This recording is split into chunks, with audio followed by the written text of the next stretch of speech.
Hello नमस्कार, मैं स्वीटी। जो लॉकडाउन चल रहा था जिसकी वजह से हम सबको अपने खुद के करीब आने का मौका मिला। कुछ सेल्फ रियलाइजेशंस हुए, कुछ ऑब्जर्वेशन किया खुद के बारे में। हम सबको अभी मौका मिला क्योंकि एक इतनी भाग दौड़ की ज़िंदगी हो रखी थी हमारी कि हम मतलब मजबूरी में सब चल बस हो रहा था, कुछ भी कर रहे थे। ठीक है, अभी वक्त मिला कि खुद को जानने का कि हमें चाहिए क्या अपनी ज़िंदगी से, हम कैसे हैं, हमारा स्वभाव क्या है। अभी तक तो मतलब क्या था कि नॉर्मली ज़्यादा क्या होता है कि हमें बताते हैं कि तुम ऐसे हो, मतलब तुम दिखने में ऐसे हो, तुम्हारा स्वभाव ऐसा है, तुम ये हो, तुम में ये क्वालिटी है, तुम ऐसी हो वैसी हो। फिर हमारा माइंडसेट बन जाता है, हाँ मेरे उस दोस्त ने मुझे ऐसे कहा, मेरी उस फैमिली मेम्बर ने ऐसे कहा, उस रिलेटिव ने ऐसे कहा कि मैं ऐसा हूँ। जबकि ओरिजिनलिटी मतलब लॉट ऑफ टाइम बहुत कुछ अलग होती है। हम कभी जान ही नहीं पाते कि हम एक्चुअल में हैं कैसे, हमारा स्वभाव कैसा है, हम किस बात पे कैसे रिएक्ट करते हैं, क्या कुछ है, हम कभी नोटिस नहीं करते। हमें दूसरों का पता होता, खुद का नहीं पता होता। तो कुछ ऐसा ही मेरे साथ भी था। लेकिन अभी इस लॉकडाउन में ना बहुत सारी चीज़ें खुद के बारे में पता चली कि मैं कैसी हूँ, मतलब मैं क्या चाहती क्या हूँ और मैं कर क्या रही हूँ, लॉट ऑफ थिंग्स। तो कुछ लेसन्स हैं इस लॉकडाउन के वजह से, मतलब खुद महसूस के कुछ सीखने को मिला। तो सबसे पहला पॉइंट यही मिला कि सबसे पहले ना खुद को मतलब टॉप पे रखो। टॉप पे रखने किस मैटर में, खुद को प्यार करो, प्यार, सेल्फ लव मोस्ट इम्पोर्टेंट। खुद के बारे में अवेयर रहो, खुद की बॉडी में क्या चेंजेज हो रहे हैं, खुद की माइंडसेट में क्या बदलाव हो रहे हैं, मेंटल लेवल पे क्या बदलाव हैं, हमारे चारों तरफ हमने कैसा इन्वायरमेंट, कैसे लोगों को अपनी लाइफ में मतलब अलाउ कर रखा है, मतलब उनको अलाउ कर किया हुआ है कि तुम हमारी लाइफ में यहाँ तक हो। हमने ज़्यादातर क्या कर रखा है, हमने हर किसी को परमिशन दे रखी है। कोई भी हमारे सामने मीठा बन के कुछ भी पूछ ले, हम बस हाँ सबको परमिशन दे। कोई कुछ भी बोल के चला जाएगा, हमारा जो गुस्सा है उसके ऊपर डिपेंड, हमारी खुशियाँ दूसरों के ऊपर डिपेंड, हमारा रोना धोना दूसरों के ऊपर डिपेंड, हमारी मतलब हर चीज़ हमने दूसरों के ऊपर डिपेंड कर रखी थी। ठीक है, तो सबसे पहले ये है कि हमें खुद अपनी इज्जत करनी पड़ेगी, खुद को रिस्पेक्ट देनी पड़ेगी, खुद को पहले प्यार करना पड़ेगा, खुद ट्रू फ्रेंड बनना पड़ेगा। फिर हमें बाहर की दुनिया में देखना है कि हमारा कौन ट्रू फ्रेंड है, कौन ट्रू लवर है, मिला कि नहीं मिला, जो भी है यार पहले खुद को जानो। तो ठीक है, तो मतलब सबसे पहला था कि खुद को जानो। तो मुझे खुद में बहुत सारे बदलाव हो रहे थे क्योंकि पिछले 3 से 3.5 साल से मैं मेंटल मतलब इशू से जूझ रही थी। ठीक है, तो मुझे कुछ समझ नहीं आ रहा था, टोटली मैं दवाई पे डिपेंड रही हूँ। तो मुझे कुछ भी समझ में नहीं आता था अपने बारे में कि मेरा स्वभाव क्या है यार, मैं हूँ कैसी, मैं इतनी बदल कैसे गई। मैं हमेशा खुद को कोसती थी। ठीक है, अभी क्या हुआ कि मैंने योगा मेरे लिए बहुत बोरिंग था। मुझसे एरोबिक्स करवा लो, कार्डियो करवा लो, मैं बहुत अच्छे से कर लूँगी। मुझे बहुत मतलब एक लिटिल बिट मुझे नॉलेज भी उन सब की है कि कैसे क्या कुछ करना चाहिए, कैसे क्या नहीं। बट अगर कोई मुझे योगा करने के लिए बोलेगा ना तो मुझे मतलब सबसे ज़्यादा बोरिंग मुझे योगा लगता था। मैंने कभी ट्राई भी नहीं किया। एक होता है ना कि 1 मिनट के लिए ट्राई तो करके देखो, क्या पता तुम्हारा इंटरेस्ट बन जाए। तो अभी क्या था कि लॉकडाउन चला, हम सब घर पे रहे, कुछ करने को था नहीं। तो मैंने कुछ खुद की जो बाउंड्रीज, जो माइंडसेट बना रखा था, मैंने उनको पुश करना शुरू किया धीरे धीरे। तो सबसे पहले मेरा यही था कि हर कोई योगा कर रहे, तो ऐसा क्या है इसमें, तो जस्ट करके देखते हैं कि मे बी इंटरेस्ट बन जाए, मे बी एक मतलब वहम ना, मिथ में ना रहूं कि मतलब मैंने जो दिमाग में बना के था कि ये बोरिंग होता है, तो वो ना रहे। मतलब अगर बोरिंग होता है तो होता है, फिर मैं 100% श्योर हो जाऊं। और अगर नहीं होता है तो ठीक है, मतलब दिमाग की परत चढ़ी हुई है ना, वो तो मतलब एटलीस्ट वो तो उतरेगी। तो मैंने योगा स्टार्ट किया। योगा में मैंने तो मुझे मेंटली रूप से पीस की बहुत ज़्यादा ज़रूरत थी। ठीक है, तो मैंने ओम का उच्चारण शुरू किया। ठीक है, 5 से 7 दिन मुझे मतलब 5 से 7 दिन मैंने टारगेट रखा था कि मैं कंटिन्यूटी कर पाऊंगी। तो मैंने 2 दिन किया शायद, फिर मैंने छोड़ दिया, फिर मैंने 4-5 दिन किया, फिर मैंने छोड़ दिया। मेरा 1 महीना जो स्टार्टिंग का था वो ऐसे ही था। 1 महीने मैंने मुश्किल से 10 बार योगा ट्राई किया होगा, मतलब ओम अनुलोम विलोम मान लो, क्योंकि मुझे पहले अपने मेंटल लेवल पे वर्क करना था।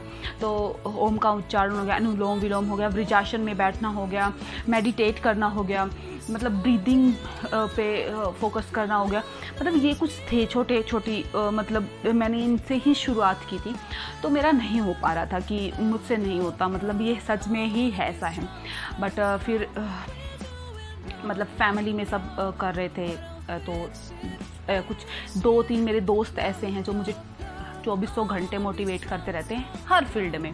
तो वो दोस्त खुद करते थे, खुद मुझे वीडियोस सेंड करते थे, किसी के कहीं से उन्हें कुछ ऐसा मटेरियल मिल रहा था, उनकी लिंक सेंड कर रहे थे। तो मुझे लगा चल मैं भी ट्राई करती हूँ। फिर से मैंने शुरू किया एंड 15 से 20 दिन कंटिन्यू मैंने मतलब उनमें से कुछ मन मार के या कुछ मन से। अभी मेरा फ़िलहाल ये कि मुझे इतना इंटरेस्ट बन गया है मेरा योगा के लिए, मुझे इतना मतलब इतना पीस मिलता है, इतना खुद में बदलाव महसूस किया कि मैं अपने गुस्से पे कंट्रोल होने लग गया मेरा, मुझे पहले से अच्छी। और तब मैं ऐसी थी कि मैं नींद की गोलियां लेके सोती थी, अब मुझे पहले से अच्छी मुझे नींद आने लग गई है। ठीक है, मैं डेली मतलब आधा घंटा तो मैं डेली सुबह और शाम ज़रूर मैं योगा करती हूँ। मतलब ये 3-4-5 ज़रूर करती हूँ, बाकी मुझे टाइम मिले या ना मिले बट मैं ज़रूर करती हूँ। उसके बाद चाहे मैं फिर एरोबिक्स में चली जाती हूँ, कई बार वो कर लेती हूँ या डांस कर लिया, कुछ ऐसा भी। मतलब इतना पीसफुल मुझे लगा, इतनी खुशी होती है अंदर से। मुझे पहली बार मतलब काफ़ी टाइम बाद, एक लॉन्ग टाइम के बाद मुझे पता चला यार एक असली खुशी, मतलब असल मायने में जो खुशी होती है वो जो मतलब वो कहते हैं ना आनंद, तो वो क्या है। तो एक पॉइंट तो यही था कि खुद पे वर्क करना शुरू करो। हमें किसी को नहीं बदलना है, हमें किसी के लिए खुद को नहीं बदलना है, हमें खुद के लिए खुद में बदलना है।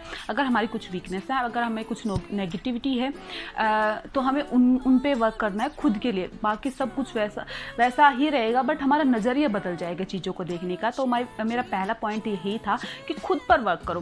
तुम्हें मतलब मैं एक ऐसी लड़की थी जो मुझे कभी भी कॉलेज लाइफ में मैंने कभी भी मतलब मेकअप नहीं किया, या मुझे पसंद भी नहीं था ये सब कुछ। मैंने जो भी सीखा है, जितना भी मैंने ज्ञान लिया, मतलब जितना भी मुझे आता है आज, तो सब मतलब हर एक चीज़ मैंने यूट्यूब से सीखी है, इंटरनेट के द्वारा सीखी है। मैंने राइटिंग स्किल मैं लिखती थी, जस्ट मुझे मेरे मन में जो आया मैंने वही लिख दिया। अब थोड़ा थोड़ा मुझे मात्राओं का ज्ञान, मुझे पता चला कि गज़ल बहर के बगैर नहीं लिखी जाती, या जो भी है मुझे इनकी नॉलेज होने लगी। राइटिंग में मुझे इतनी अशुद्धियाँ होती थी लिखने में, अभी भी हैं, मैं इन कहती मैं टोटली सही हो गई हूँ, लेकिन उन पर काम करना शुरू किया, खुद को बिजी रखना शुरू किया। तो काफ़ी जो दिमाग पर प्रेशर था, जो भारीपन था ना, काफ़ी छोटी छोटी चीज़ें करके मेरा धीरे धीरे अभी कम हो रहा है। मैं नहीं कहती कि 100% मैं सब हर चीज़ से वो हो गई, फ्री हो गई, नहीं, बट इम्प्रूव हो रहा है। मैं अपने आप में कुछ बदलाव महसूस कर रही हूँ। ठीक है, फिर था कि टू डू लिस्ट बनाओ, एक डायरी लगाओ, उसमें लिखो कि तुमने क्या किया, तुम क्या करना चाहते हो, क्या कुछ नहीं। अपने ड्रीम्स लिखो, छोटा ड्रीम और बड़े से बड़े को उस पर लिखो, उनको छोटे छोटे से पूरे करो, उन पर टिक लगाते हो ना कि हाँ मैंने ये सोचा था या मैं करने लगी। इतनी खुशी मिलती है, इतनी ज़्यादा खुशी मिलती है, तो वो सब करना शुरू किया। सेकेंड मेरा पॉइंट ये है कि परिवार, फैमिली, कि यार है ना, हम ना दोस्तों के परिवार में, दोस्तों के दोस्तों में, बाहरी दुनिया में इतने खो जाते हैं, हमें खुद अपने घर में नहीं पता होता कि हमारा परिवार में हमारे कौन हमारा रिलेटिव है, कौन हमारी बहन कैसी है, हमारा कज़न कैसा है, या कुछ भी। तो पहला अब क्या था कि खुद के बाद ना परिवार को इम्पोर्टेंस दो, पहले खुद को इम्पोर्टेंस दो, फिर परिवार को इम्पोर्टेंस दो। हमने जो मिथ बना रखे ना यार, फैमिली बोरिंग होती है, फैमिली से क्या बात करें, क्या कुछ, ये सब के सब मिथ हैं, वहम हैं। ये हमने हैशटैग कूल बनने के चक्कर में ना, जो हमारे लिए वैल्यूबल चीज़ें थी, जो हमारे लिए अनमोल चीज़ें जो हमें मिली हुई हैं, जो हमारे पास ताउम्र रहने वाली हैं, हमने उनको तो हम लात मार रहे हैं। जो टेम्परेरी चीज़ें मिल रही हैं कि दोस्त मिल रहे हैं, अब हमारे स्कूल में कोई और दोस्त था, उस टाइम लग रहा था कि फ्रेंड BFF हैं फॉर एवर के लिए। कॉलेज में आए तब कुछ और मिले, वो भी चले गए।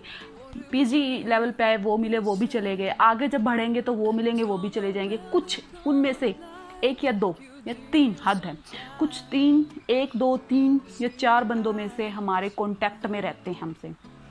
सोशल मीडिया के थ्रू, फेसबुक, इंस्टाग्राम, सब के थ्रू हमसे सब कनेक्ट रहते हैं, बट जो दिल से कनेक्ट रहते हैं, जो डेली हर 2-3 दिन में हमसे अपडेट रहते हैं, जो हमें फ़ोन कॉल्स करते हैं, हमें पूछते हैं, हमारी परेशानियों में हमारे साथ रहते हैं, मे बी फिजिकली ना रहें बट हमें मोटिवेट करते हैं, हमें सही रास्ते पे हमें गाइडलाइन करते हैं, हमारी स्ट्रेंथ पे हमें वर्क करने को कहते हैं, हमारी वीकनेसेस हमें बताते हैं।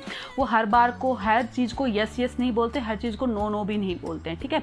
जो होते हैं ना, चमचागिरी भी नहीं करते हैं। तो ऐसे दोस्त रखो जो जैसे हैं, जो हमें डांटे अगर हम गलती करें, अगर हम कुछ अच्छा करें तो हमें प्रेज़ भी करें। तो ऐसे कुछ दोस्त हैं। तो फैमिली सबसे इम्पोर्टेंट है। फैमिली में अपनी माँ, मम्मी पापा हो गए, अपने दादा दादी हो गए, अपने भाई बहन हो गए, सबसे इम्पोर्टेंट हैं। उनके पास बैठो, बहुत कुछ सीखने को मिलता है, बहुत प्यार मिलता है, वो वाला जो हम ट्रू लव करते रहते हैं ना 2400 घंटे, वो हमारे परिवार में मिलता है। जैसे हम बोल देते हैं कि स्पेशल डे आ गया, मदर्स डे आ गया, फादर्स डे आ गया, कोई भी डे आ गया, हम स्पेशल एक स्टेटस डाल के हट जाते हैं। हम उस चीज़ को फील नहीं कर पाते कि फैमिली है क्या, फैमिली होना कितना लकी होना है, उस चीज़ को हम महसूस ही नहीं कर पाते। मैं बहुत दूर थी अपनी फैमिली से, मैं दोस्तों के करीब बहुत थी। मैंने इतनी इम्पोर्टेंस अपनी फैमिली को नहीं दी थी जो पिछले इन 2-2.5 साल से मैं देती आ रही हूँ। और अभी लॉकडाउन में तो मतलब बहुत ज़्यादा मैं अपनी फैमिली के करीब आ गई हूँ। मैं कभी अपनी मम्मी के इतने करीब नहीं थी जितना मैं इन 2-2.5 साल में आई हूँ। तो मुझे फैमिली की इम्पोर्टेंस पता चली, फैमिली के पता चला कि हमारे हर दुख में, हर सुख में, हर चीज़ में हमारे परिवार हमारे साथ है। तो अपनी फैमिली को प्रायोरिटी बनाओ यार, ठीक है। थर्ड पे आता है कि फ्रेंड्स। मैं नहीं कहती फ्रेंड्स से सब कुछ रिश्ता तोड़ के बैठ जाओ, कोई फ्रेंड वेंड नहीं होता, होते हैं, लेकिन है ना, हमने इतनी लंबी चौड़ी लिस्ट बना के बैठे होते हैं, ये भी मेरा दोस्त, ये भी हमें ये कहलवाना है कि हमारे इतने दोस्त हैं, ये हैं। इतने नहीं होते हैं यार, ठीक है। टाइम पास करने के लिए सब आ जाएंगे, तुम्हारे पैसे बर्बाद करने के लिए सब, पार्टी लेने के लिए तुम सब आ जाएंगे, तुम्हारा टाइम ख़राब करने के लिए, तुम्हारे दिमाग में गंदगी भरने के लिए सब कुछ आ जाएंगे, उधर की बात इधर लगाने वाले हैं। पर जो मेन दोस्त होते हैं 3 या 4 या 2, 1-2, वो बहुत कम होते हैं। हमारे जो सच में दोस्त होते हैं ना, वो बहुत कम होते हैं। तो वो 2 या 3 दोस्त हैं ना, उनको अपनी ज़िंदगी में आने की परमिशन दो।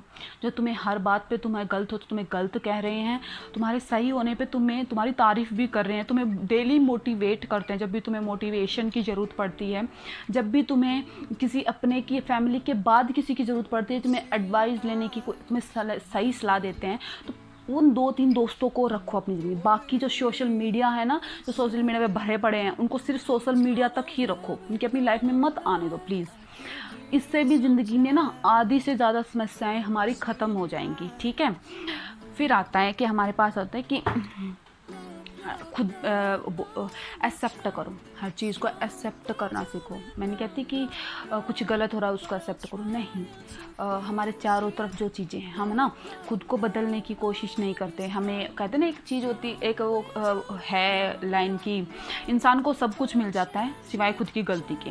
तो ना हम से गलती होती हैं यार, हम भी ह्यूमन बींग्स हैं यार, तो हमसे गलती होती हैं, तो उनको एक्सेप्ट करो कि हमसे ये गलती हो गई, उससे सीख लो, आगे बढ़ो, आगे से उसको रिपीट ना करो। अब चारों तरफ हमारे ऐसे, हम कहते हैं कि हमारे पास टॉक्सिक पीपल हैं, ऐसे लोग हैं जो हमें आगे नहीं बढ़ना देना, तो 2400 घंटे हमें नीचा गिराते हैं, हमारे बारे में उल्टा सीधा बोलते हैं। वो बोलेंगे ही यार, तुम कितने भी अच्छे बन जाओ, तुम कितने भी अच्छाइयाँ कर लो, वो कुछ लोग, या जो थोड़ी सी ज़्यादा मात्रा में होंगे कुछ लोग, किसी के पीछे ज़्यादा लोग पड़ जाते हैं, वो पढ़ेंगे ही पढ़ेंगे। इतने हमारे सिद्ध महापुरुष हुए हैं, गौतम बुद्ध, स्वामी विवेकानंद जी, या वैसे देख ले क्रांतिकारी में भगत सिंह, कुछ झांसी की रानी, ये मतलब इतने महान लोग हैं जिनके बारे में हम पढ़ते हैं। आज भी उनको एक दिवस के रूप में उनको मनाया जाता है, उनके जन्म को या मृत्यु को लोग इतना याद करते हैं। उनके भी पीछे लोग पड़े थे, हमारी तो अभी औकात ही क्या है, ठीक है। उनको भी लोगों ने जीने नहीं दिया था, ठीक है। तो ये लोग तो रहेंगे। इन सब लोगों को इग्नोर मारना सीखो, इनकी बातों को इस कान में आने ही मत दो। लोग कहते हैं ना, इस कान से सुनो उससे निकाल दो, तो तुम आने ही मत दो, जस्ट इग्नोर। उनकी बातों को इतना सीरियस लेने की ज़रूरत नहीं है। वो मिलेंगे ही मिलेंगे, हर जगह है मिलेंगे, अपने घर में भी मिलेंगे, to be frank, to be honest, घर में भी मिलेंगे ऐसे लोग जो तुम्हें 24 तुम्हारे सामने कुछ बनेंगे, तुम्हारे पीठ पीछे कुछ बनेंगे, ठीक है। जो नहीं चाहते तुम सक्सेसफुल हो, जो नहीं चाहते कि तुम खुश रहो, जो नहीं चाहते कि तुम स्वस्थ रहो, वो जो नहीं चाहते तुम आगे बढ़ो, तुम्हारे सामने कुछ भी बन दो। परिवार में भी मिलेंगे, आस पड़ोस में भी मिलेंगे, समाज में भी मिलेंगे, देश में हर जगह मिलेंगे। तुम कैरियर कॉलेज में जा रहे हो वहाँ भी मिलेंगे, तुम कोई अपना जॉब कर रहे हो वहाँ भी, हर जगह। तो उनका हम सोल्यूशन नहीं करें क्या? एक एक को मारने बैठेंगे क्या? एक एक से लड़ाई करने बैठेंगे? तोड़ क्या है, हम खुद को बदल लें, एक्सेप्ट करना सीख लें कि ये ऐसा ही है, अब ये ऐसा है। तो उस पर ना गुस्सा करने की जगह उस पर दया करने की ज़रूरत है कि यार देखिए बेचारा कितना नेगेटिव पर्सन है, ये कैसा खुद तो ज़िंदगी में कुछ कर नहीं पाया, दूसरों को करने देना। कि उसकी मनस्थिति समझो कि वो कितना नेगेटिव इंसान है यार, वो कितना मतलब उसको लाइफ का कुछ मोटिव ही, उसको उसके लाइफ में उसको कुछ मिला ही नहीं, तभी वो दूसरों को, जो खुद को नहीं मिला ना, उसकी फ्रस्ट्रेशन दूसरों से छीन कर निकाल रहा है, ठीक है। उसने अपनी ज़िंदगी में कुछ उखाड़ा नहीं है सिवाय चुगली करने के, सिवाय दूसरों को नीचा दिखाने के लिए, सिवाय दूसरों के चरित्र पे उंगली उठाने के। उन्होंने लाइफ में सच में कुछ नहीं किया होता है। तो उन लोगों को जस्ट इग्नोर करना सीखो, तुम्हारी लाइफ वैसे ही सॉर्ट आउट हो जाएगी, ठीक है। हाँ, कुछ स्किल्स हैं, कुछ हमें हो, मतलब कुछ हमें होते हैं टैलेंट, हर किसी में होते हैं, उसको पहचानो। अगर तुम्हें कुछ करना है तो स्किल्स डेवलपमेंट करो खुद में। खुद जैसे मान लो किसी को डांस आता है तो उसमें बेस्ट करने की कोशिश करो, किसी को राइटिंग आती है तो उसमें सीखो, किसी को स्पोर्ट्स में, किसी को सिंगिंग में, मतलब उन पे फोकस करना सीखो। तुम्हारे लिए तुम्हारे पास जो पूंजी है जो परमानेंट रहेगी वो यही चीज़ें रहेंगी, ठीक है। तो उन पर काम करना शुरू करो, ठीक है। हर बात पे रोना धोना नहीं, हर बात पे कि मेरे पास ये नहीं है, मेरे दोस्त नहीं है, मुझे कोई प्यार नहीं करता, या मेरा बॉयफ्रेंड नहीं है, मेरी गर्लफ्रेंड नहीं है, या मेरे परिवार में मुझे ऐसे करते हैं, ये सब होएगा ही होएगा। मतलब हर स्टेज पे होता है, हर किसी के साथ होता है, हम अकेले नहीं हूँ। तो हमारे पास क्या है, हमारे पास जो है जिस पर हम वर्क कर सकते, उन लोगों को हम नहीं सुधार सकते या उन लोगों पर हम वर्क नहीं कर सकते, खुद पे वर्क कर सकते हैं। तो खुद पर वर्क करना शुरू करिए। एक होता है ऑब्जर्वेशन, ऑब्जर्व करो। ऑब्जर्वेशन पावर जिस दिन अपनी इम्प्रूव हो गई ना, तो हमें समझ में आ जाएगा 10 मिनट में कोई बंदा या बंदी हमसे बात कर रही है कि ये क्या चाहती है हमसे, इसने ये बात किस तरीके से कही। तो अपनी ऑब्जर्वेशन कि हमें चाहिए क्या, हमारे अंदर क्या बदलाव हो रहे हैं, या हमें किस बदलाव के बारे में हमें चाहिए, किस तरीके से हमें खुद में बदलाव चाहिए, या कुछ भी यार, बट ऑब्जर्व करना सीखो। किसी पर भी, मतलब किसी के अंधभक्त मत बनो। कोई सेलिब्रिटी है, अंधभक्त मत बनो। कोई नेता है, अंधभक्त मत बनो। कोई तुम्हारा फ्रेंड है, उसका अंधभक्त मत बनो। कोई तुम्हारे घर में कोई रिलेटिव है, तुम्हारा कोई सो कॉल्ड बॉयफ्रेंड, गर्लफ्रेंड, या कोई, किसी एक पर टोटली डिपेंड मत रहो, मतलब अंधभक्त मत बनो। ऑब्जर्व करो, खुद की भी बातें रखो। हाँ, ये मैं नहीं कहती कि हर चीज़ दूसरे से हम एग्री कर पाते हैं, दूसरा हमारी हर बात को एग्री करेगा, लेकिन फिर भी अपनी बातें रखना शुरू करो, तो इससे भी बहुत फ़र्क पड़ता है, ठीक है। मेरा एक पॉइंट है कि फियर, हम ना हर चीज़ से डरे हुए हैं। हम सच कहने से डरते हैं, हम झूठ को झूठ कहने से डरते हैं, हम जो चाहते हैं ज़िंदगी से वो कहने में डरते हैं। हम हमारी स्टडी से रिलेटेड डरते हैं कि हमें ये करना था पर फैमिली प्रेशर था तो ये किया, पापा क्या सोचेंगे, मम्मी क्या सोचेंगे, हमें, मतलब हर चीज़ में हम डरे हुए हैं।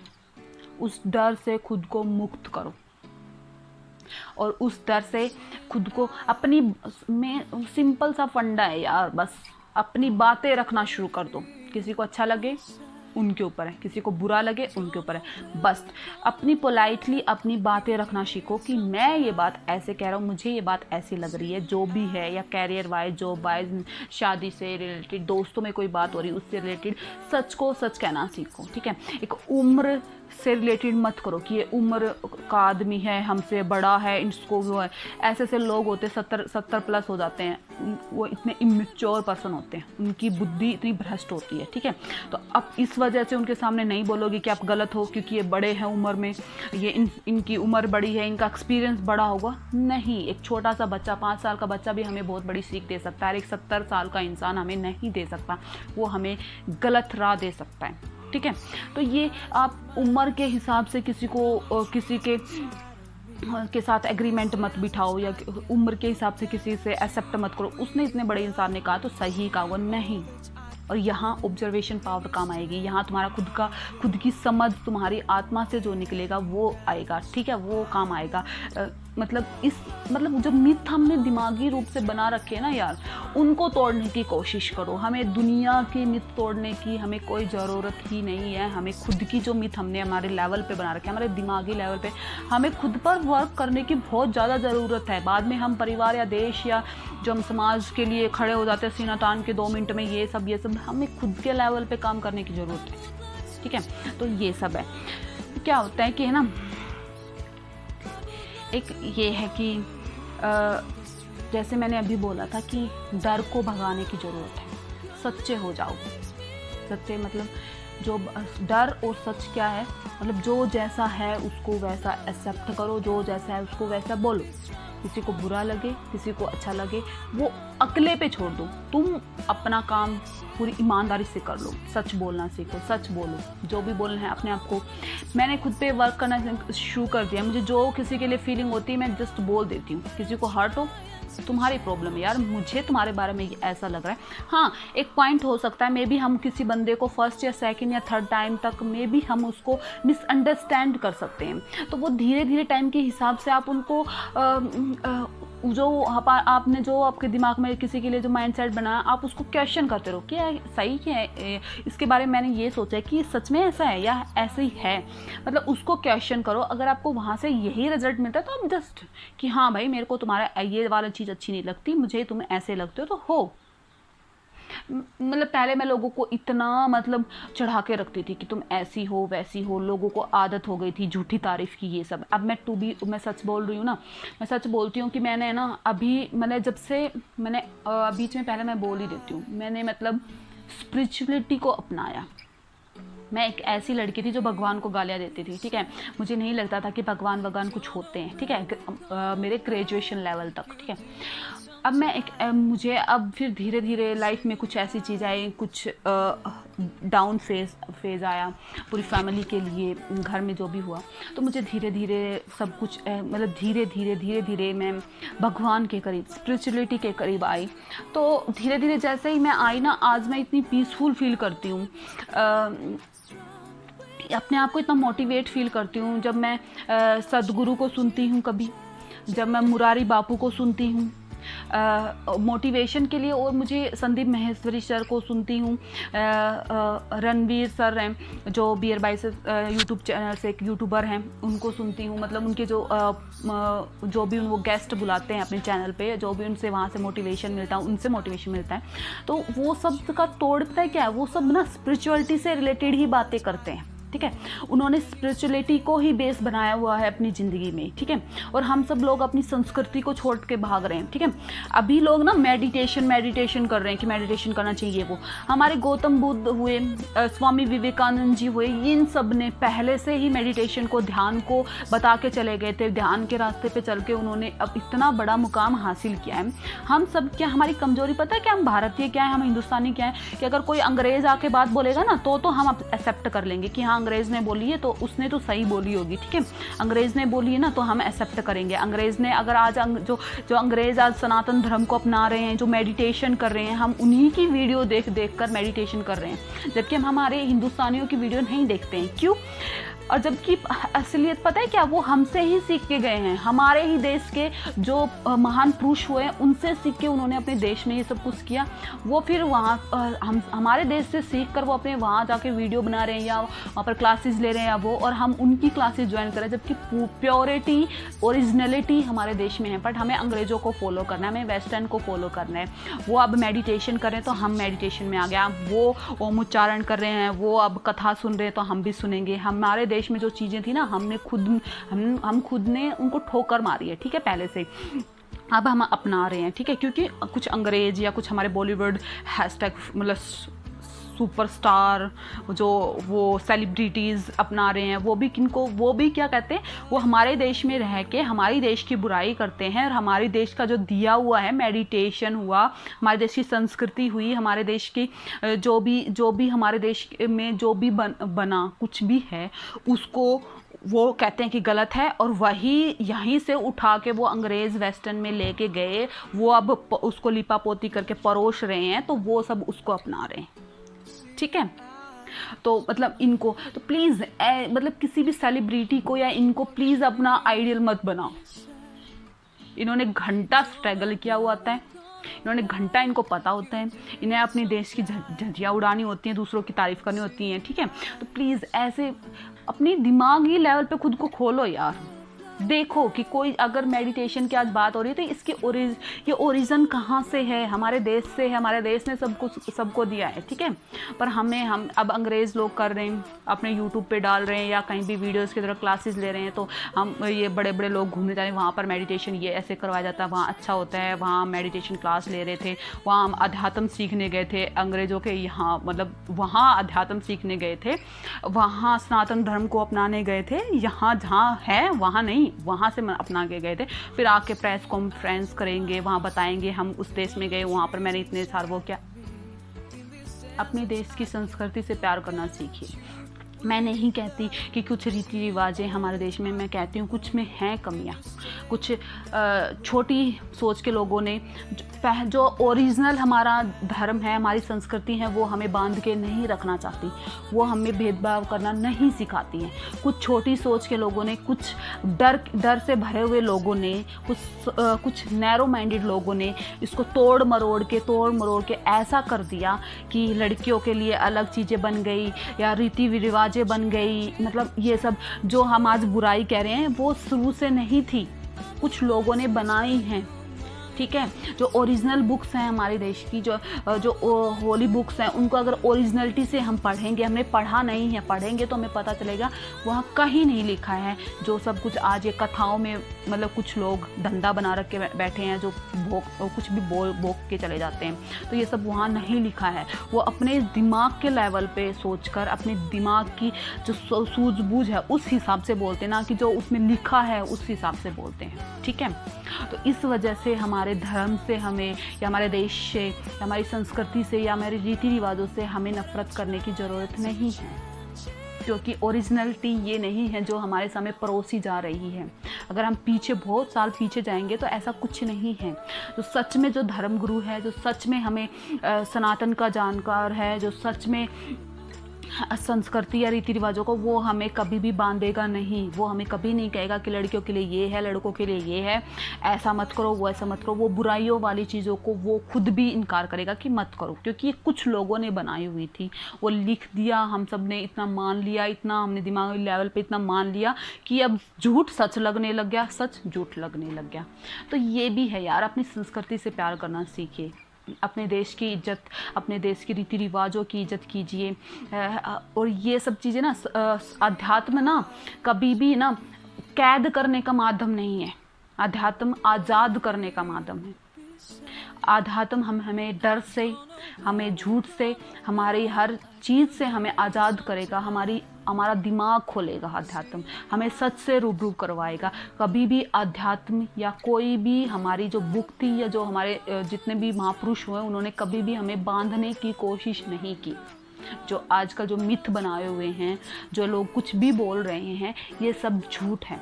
ये बार बार इतनी बार बोलते हैं, ये इतनी बार बोलते हैं उस झूठ को कि वो हमें सच लगने लग जाता है। जो जैसे अभी फेक न्यूज़ नहीं चलती, वो बार बार में रिपीट इतनी होती है कि हमें वही सच लगने लग जाता है। तो वैसे ही लोगों ने इतना गंदा करने की कोशिश की है हमारे देश की संस्कृति को, या हमारे देश के ग्रंथों को, या हमारे देश के लोगों में जो फूट डालने की कोशिश की ना, ये सब झूठ के बेस पे, उस झूठ को इतना बोल के परोसा गया कि हम सबको सच लगता है। तो प्लीज़ पहले रिसर्च कीजिए, ऑब्जर्व कीजिए हर चीज़ को, और उसके बाद उसको अपनाइए। मतलब एक हम सुन लेते हैं ना कुछ भी, हम 1 मिनट में इसने ये बोला, हाँ सच ही बोला, हम ना फेस देखकर ये सोचते हैं कि इसने बोला तो सच बोला है और उसने बोला झूठ बोला है। ये फेस देखना बंद कीजिए, विचार देखिए, कहाँ कैसे बोला गया है, क्यों बोला गया है, उनकी मेंटलिटी क्या है, उनकी परवरिश क्या है, उस हिसाब से देखिए प्लीज़। तो मेरे कुछ ये पॉइंट्स थे जो मुझे अभी लॉकडाउन में पता चला खुद के बारे में, या मैंने जो महसूस किए। तो मतलब काफ़ी लंबी चौड़ी लिस्ट है, बट बहुत लंबी वीडियो हो जाएगी। मे बी अगर हुआ तो मैं सेकंड पार्ट बनाऊंगी। तो ये सब चीज़ें हैं यार, तो थोड़ा अवेयर रहिए, किसी के भी पीछे भागो मत, किसी के इतने करीबी मत जाओ कि तुम्हें खुद में और उसमें इतना भी अंतर ना पता चले, कि किसी के पीछे इतने अंधभक्त मत बनो, वो चाहे कोई भी हो, किसी भी लेवल पे हो, ठीक है। तो खुश रहो, स्वस्थ रहो, and thank you so much. Please subscribe this channel.